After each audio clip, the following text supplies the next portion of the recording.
और कहीं कहीं ऐसी परंपरा चल पड़ी है, हम नाम नहीं लेंगे, ब्रज वृंदावन की ही बात है।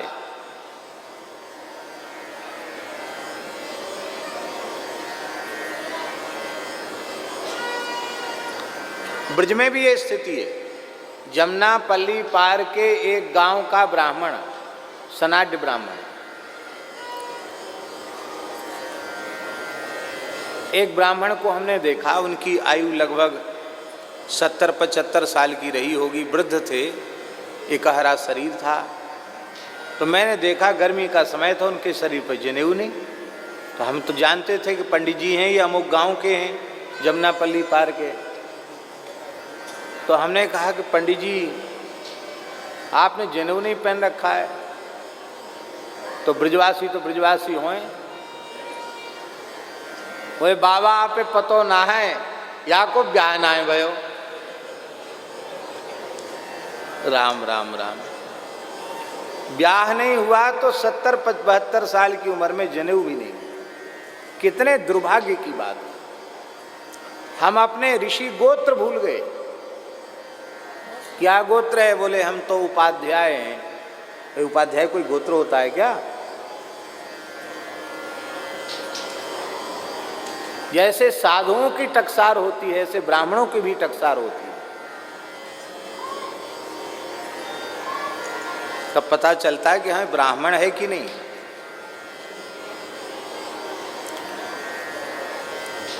देखिए, विचार की बात है।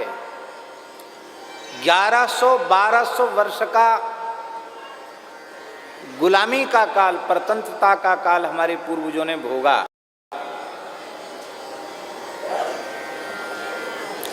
लगभग 1000 वर्ष का मुगल काल और लगभग 200 वर्ष का अंग्रेजी काल।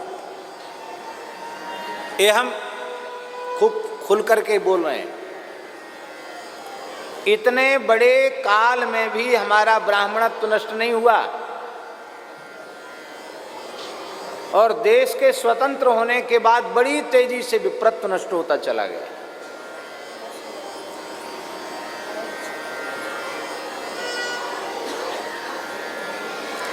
क्या कारण है?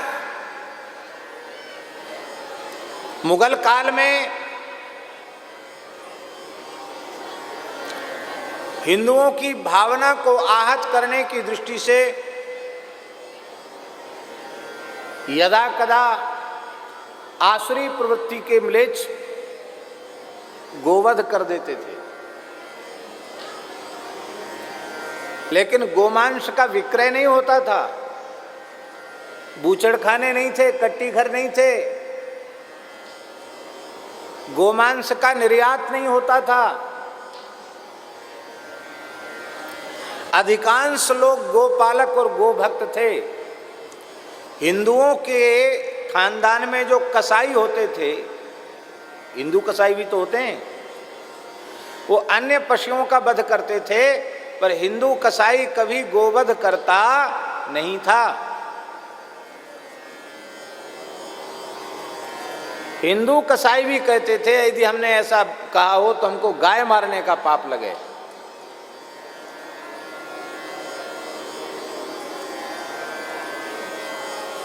अंग्रेजी शासन में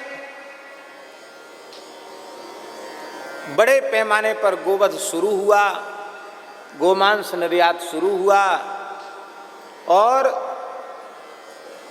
गोरक्षा के लिए ही देश की स्वतंत्रता आवश्यक थी और गोरक्षा को मूल में रख करके ही क्रांति हुई, आंदोलन हुआ। 1857 में महारानी लक्ष्मीबाई की क्रांति का मूल भी गाय थी। भले ही इतिहास में लोग इसको रेखांकित न किया गया हो, स्पष्ट न किया गया हो, लेकिन सही सच्ची बात यह है कि गंगाधर राव अंग्रेजों की अधीनता स्वीकार कर चुके थे।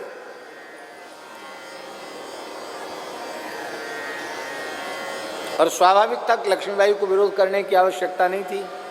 लेकिन गंगाधर राव के बाद जब उन्होंने सत्ता संभाली लक्ष्मीबाई ने, तो उन्होंने देखा कि ये गोरे फौजी सैनिक अंग्रेज किसी भी हिंदू की स्वस्थ सुंदर गाय को बलपूर्वक घसीट लेते हैं और उसका वध करके उसका मांस खा जाते हैं। तब उन्होंने निश्चय किया कि बुंदेलखंड की धरती पर इन गोभक्षियों को हम रहने नहीं देंगे, हम गोभक्षियों को स्वीकार नहीं करेंगे। और उस क्रांति का मूल भी वही था जो मंगल पांडे के द्वारा सैनिक विद्रोह हुआ। उस विद्रोह के मूल में भी गोरक्षा की भावना थी। और मुगल काल में महाराणा प्रताप, शिवाजी, छत्रसाल, इनके काल को देखो तो इसके मूल में भी वे यही चाहते थे कि गो पूजक ही यहाँ रहेगा, गो विरोधी यहाँ नहीं रह सकता है। पर इन गोरे अंग्रेजों से ये काले अंग्रेज जो देखने में भारतीय के जैसे लगते हैं लेकिन जिनकी मानसिकता अंग्रेजों से भी गई बीती थी, ऐसे लोग शासन में आए और क्या देश की स्थिति है किसी से छिपा नहीं है, सब जानते हैं। ये तो रघुनाथ जी की राम राजा सरकार की विशेष कृपा भई है। जो काम हम लोग कभी सोचते नहीं थे वो काम भी भगवत कृपा से इस बार हो गए।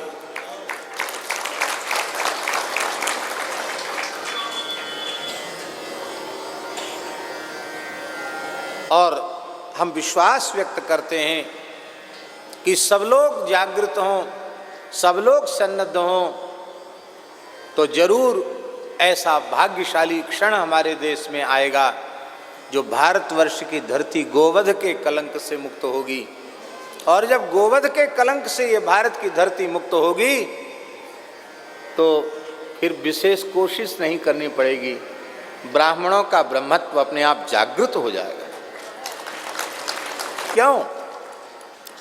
महाभारत में भगवान व्यास कह रहे हैं, धेनूनाम चैव विप्राणाम कुलमेकम द्विधा कृतम। गौ और ब्राह्मण का कुल एक ही था, श्री ब्रह्मा जी ने इसके दो भाग कर दिए। एक में हविष्य की प्रतिष्ठा कर दी तो दूसरे में मंत्र की प्रतिष्ठा कर दी। देवताओं का हव्य और पितरों का कव्य जिसमें प्रतिष्ठित किया वो गौ माता हो गई, और मंत्रों की प्रतिष्ठा जिसमें की वो ब्राह्मण हो गए। गायों के नष्ट होने से ब्राह्मण नष्ट हुआ, गायों की सुरक्षा से ब्राह्मणों की सुरक्षा हो जाएगी। अब देखिए, गाय नष्ट हुई तो ब्राह्मण नष्ट हुआ, और ब्राह्मण नष्ट हुआ तो वेद नष्ट हुआ।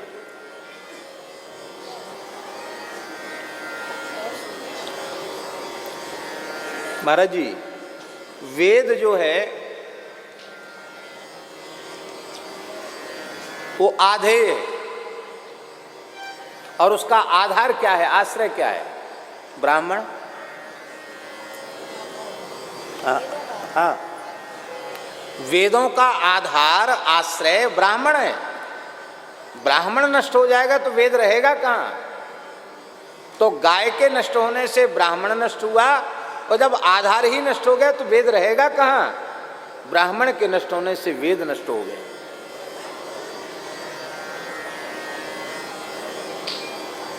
सदाचार की प्रतिष्ठा किसी पंथ, किसी तंत्र और किसी समुदाय और किसी व्यक्ति के द्वारा नहीं होती है। सदाचार की स्थापना वेदो खिलो धर्म मूलम, संपूर्ण धर्मों का मूल नित्य सिद्ध अनादि अपौरुषेय वेद है। वेद साक्षात नारायण है। वेदो नारायण साक्षात स्वयंभूरिति सुश्रुम। वेद साक्षात नारायण है, क्योंकि भगवान का श्वास प्रश्वास भूत वेद है। भगवान का श्वास प्रश्वास। हमारे यहाँ वेद की इतनी अधिक मान्यता है कि वेद विरुद्ध परमात्मा भी आकर कुछ प्रतिपादन करने लगे, कहने लगे तो हम उस परमात्मा की बात भी नहीं मानेंगे, वेद की बात मानते हैं। हमारे पुराणों में बुद्ध को अवतार कहा गया, हम बुद्ध को अवतार मानते हैं, भगवान का अवतार हैं बुद्ध। लेकिन बुद्ध ने यज्ञादि कर्मकांड का निषेध किया, वेदों का निषेध किया। उन्होंने वेद का निषेध किया तो उन्होंने कहा भाई हम आपको इसलिए तो मानते हैं कि आप भगवान हो, क्योंकि हमारे पुराणों में, हमारे ग्रंथों में लिखा हुआ है, इसलिए हम आपको मानते हैं। आपको मानते हैं पर आपकी नहीं मानेंगे। आपको तो हम मानते हैं, आपको भी इसलिए मानते हैं क्योंकि शास्त्रों ने आपको परमात्मा का अवतार कहा, इसलिए हम आपको मानते हैं। पर आपकी नहीं मानेंगे क्योंकि आपका प्रवचन वेदानुकूल नहीं है। वेद विरुद्ध परमात्मा की बात भी हम लोग नहीं मानते। वेद प्रमाण नहीं, वेद परम प्रमाण है।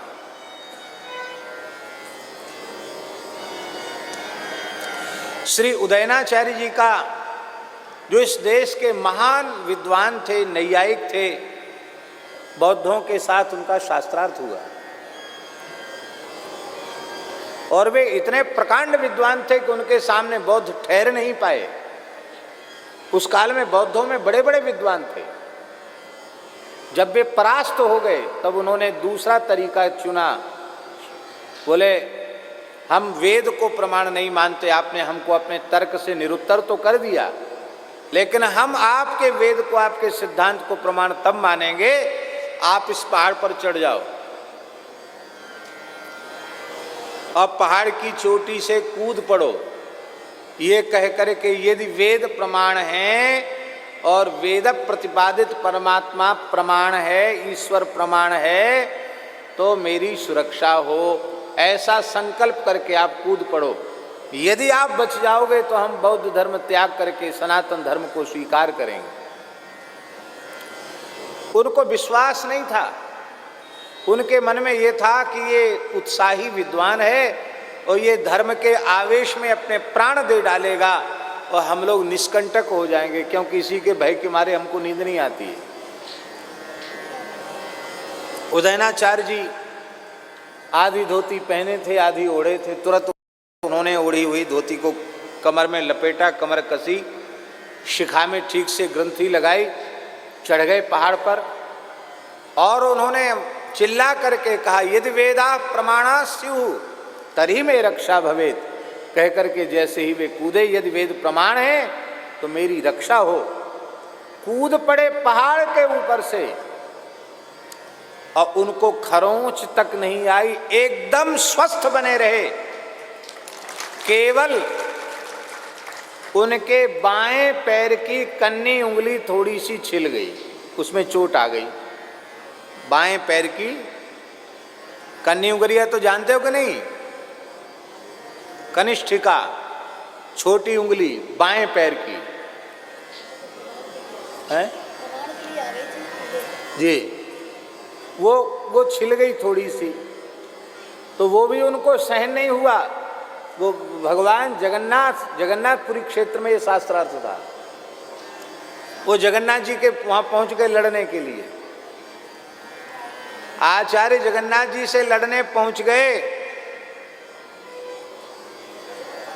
जगन्नाथ जी ने डर के मारे द्वार बंद कर लिए। बोले हमारी उंगली क्यों छिली, पहले ये बताओ। यदि हम शास्त्रार्थ न करते तो बौद्ध आपको उखाड़ देते, मंदिर में नहीं रहने देते। आपकी प्रतिष्ठा के लिए हमने अपनी जी जान लगा दी और आपने इतना भी नहीं किया, हमारी उंगली क्यों छिली बताओ। भगवान ने कहा पहले ठंडे हो तो बताएंगे। थोड़ी देर में ठंडे हो गए, बोले अब बताओ। बोले तुमने यदि शब्द क्यों लगाया, यदि वेद प्रमाण है, यदि क्यों लगाया? यदि लगाने की जरूरत है, वेद तो परम प्रमाण है ही, उसमें यदि लगाने की आवश्यकता नहीं है।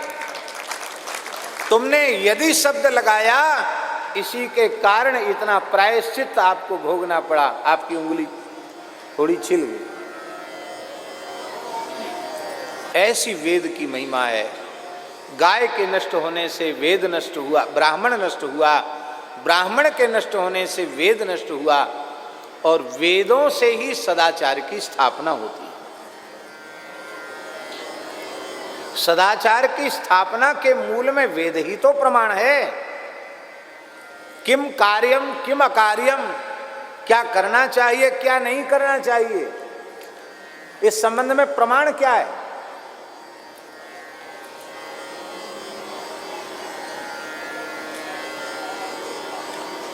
महाभाष्यकार शेषावतार भगवान पतंजलि ने एक बात कही।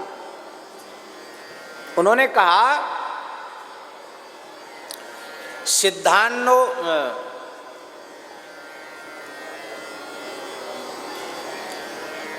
वो कहते हैं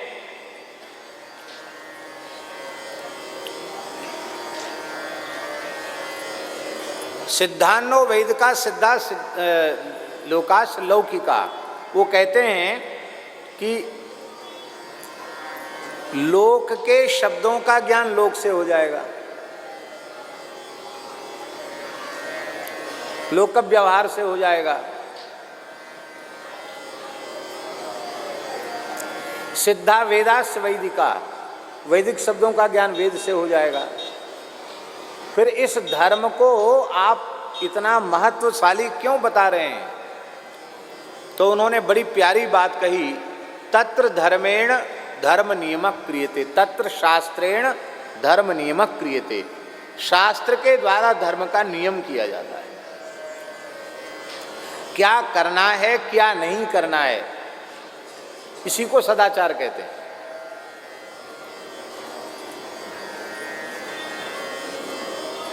और इस सदाचार का प्रतिष्ठापक जो ग्रंथ है उसी को वेद कहते हैं। वेद नष्ट हो जाएगा तो सदाचार नष्ट हो जाएगा, और जब सदाचार नष्ट हो जाएगा तो स्वेच्छाचारी दुराचारी पुरुष समाज में पैदा हो जाएंगे। हो ही रहे, माँ नहीं मात पिता नहीं देवा, साधुन सन करवावई सेवा, जिनके यह आचरण भवानी ते जानो निश्चर संप्राणी। निश्चरों से भी गए बीते लोग अब इस समय पैदा हो रहे हैं। सदाचार के नष्ट होने का ये दुष्परिणाम है।